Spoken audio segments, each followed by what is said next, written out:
ఈరోజు ఇంకొక వీడియోతో ముందుకు వచ్చాను. ఈరోజు ఎంతో సింపుల్గా టేస్టీగా క్విక్గా అయిపోయి చికెన్ కర్రీ చేసుకుందాం. ముందుగా ఒక 500 grams చికెన్ తీసుకొని శుభ్రంగా వాష్ చేసి ఒక 2 విజిల్స్ కుక్కర్లో పెట్టేసుకుందామండి. జస్ట్ చికెన్ వేసేసి వాటర్ కూడా ఏమీ యాడ్ చేయవసరం లేదు. జస్ట్ మూత పెట్టి ఒక 2 విజిల్స్ రానిద్దామండి.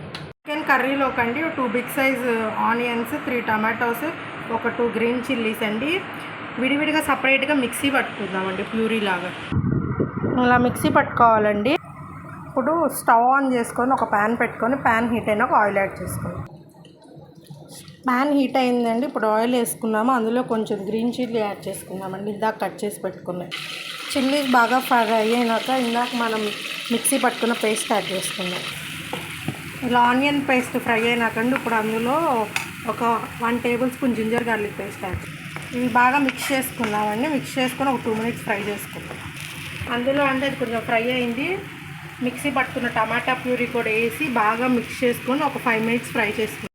చికెన్ కర్రీలోకండి ఒక 1 టేబుల్ స్పూన్ సాల్ట్, ఇందాక అసలు మనం సాల్ట్ యాడ్ చేయలేదు కాబట్టి 1 టేబుల్ స్పూన్ తీసుకున్నాను. అలానే 1.5 టేబుల్ స్పూన్ చిల్లీ పౌడర్, అలానే 1 టేబుల్ స్పూన్ చికెన్ మసాలా, అలానే 1 tablespoon garam masala, 1/2 tablespoon jeera powder, 1/2 tablespoon ధనియాల పొడి. ఇవన్నీ చికెన్ కర్రీలో యాడ్ చేసుకున్నామండి. ఈ మసాలా అంతా బాగా మగ్గిందండి. ఇప్పుడు మనం ఇందాక తీసి పెట్టుకున్న స్పైసెస్ అన్నీ యాడ్ చేసుకొని బాగా మిక్స్ చేసుకుందామండి. ఒకసారి స్పైసెస్ అన్నీ బాగా మిక్స్ చేసుకున్నామండి. ఇప్పుడు ఇందాక మనం ఉడకపెట్టుకున్న చికెన్ యాడ్ చేసేసుకుందాం. ఇప్పుడు చికెన్ యాడ్ చేసుకొని ఒకసారి మిక్స్ చేసుకొని ఒక 5 మినిట్స్ కుక్ చేసుకొని స్టవ్ ఆపేసుకుందామండి. ఇప్పుడు ఫైనల్లీ కొత్తిమీర యాడ్ చేసుకొని ఒకసారి మిక్స్ చేసుకొని స్టవ్ ఆపేసుకుందామండి.